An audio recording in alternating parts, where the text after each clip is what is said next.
Good morning. It's good to see you today. We're going to start a series of videos, and this whole series is going to fall into this category and this title basically is Scaling Your Business, the Overlooked Impact on Your Employees. Before we get started, my name is Steve Turner. I was in the corporate world for 35 years, 34 on the management team of UPS.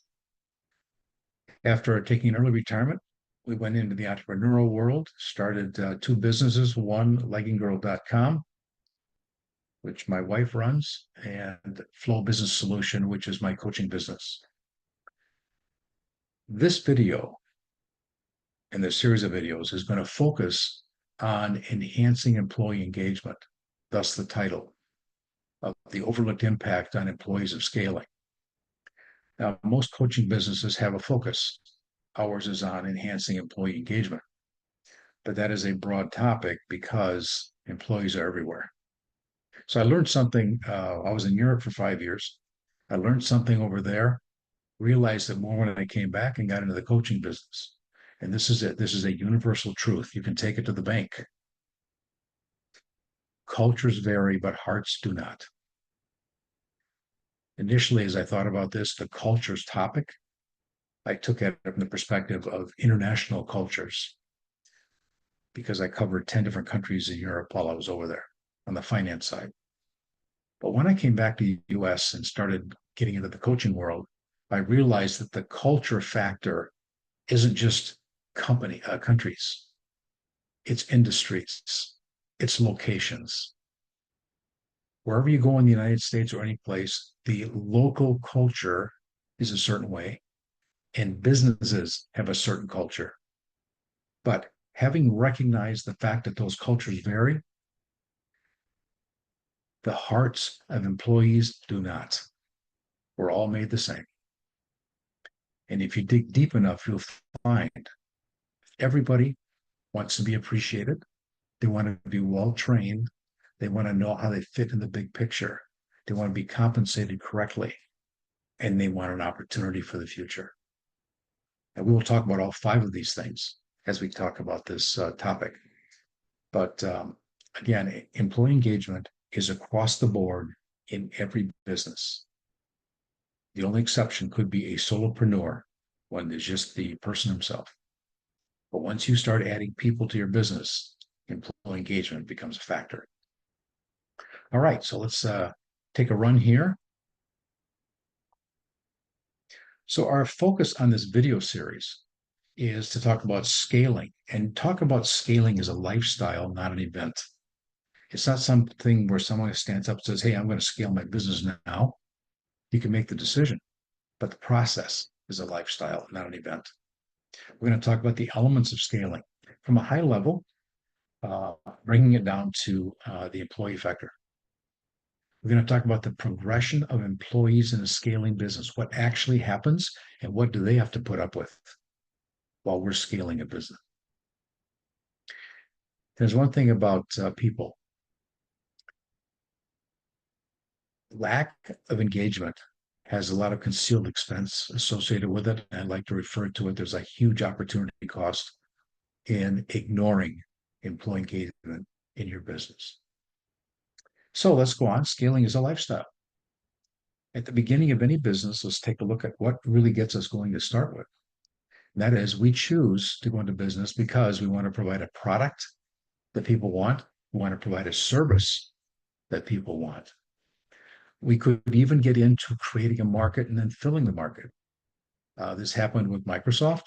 When it got started, it created software for PCs that weren't out there yet. That was the idea. Apple's iPhone, they didn't create the iPhone and then market it. They created the need for it and then filled it.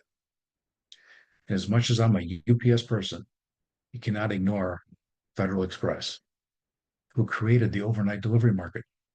They created it and then they filled it. So these are all examples of how businesses get started. When we get started, we have to define the owner's skills and gaps. What are they good at? And what are we not good at? I'll give myself as an example. I'm pretty good with people. I'm not a good marketer. So I have to have somebody fill that gap. So then we got to determine how we're going to fill the owner's gaps. How's it going to fill those things that we don't do naturally well?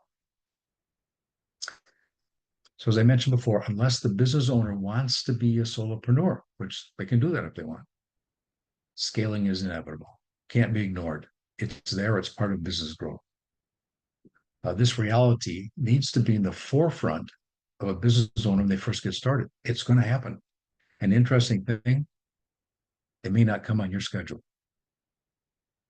We started the legging business, it grew way before I expected it to. So, but you adjust to those conditions. But the fact is, businesses grow. So that's why I keep saying that scaling is a lifestyle, not an event. So let's talk about some more elements of scaling.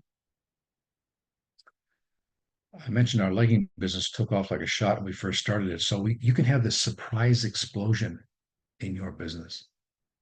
The best laid plans can fall short, but this happens to be a good problem because you can't afford to get buried in it. So we need to adjust quickly and not get buried in the overwhelming success we weren't planning on. You then have the other element of scaling. You want to plan your next growth spurt. So you create a new business plan to take you from where you are to where you need to be. When we create business plans, I'm only dealing with this at a very high level. Expenses increase in steps. Revenue tends to be a curve because expenses, you add a person, add an office, add a vehicle, add a whatever to support the business. So the expense goes up in steps, but the revenue is a curve.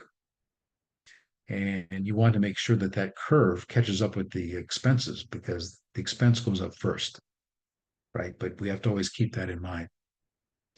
There will always be more employees needed. And when we talk about that, don't forget the managers. They're an important part of this.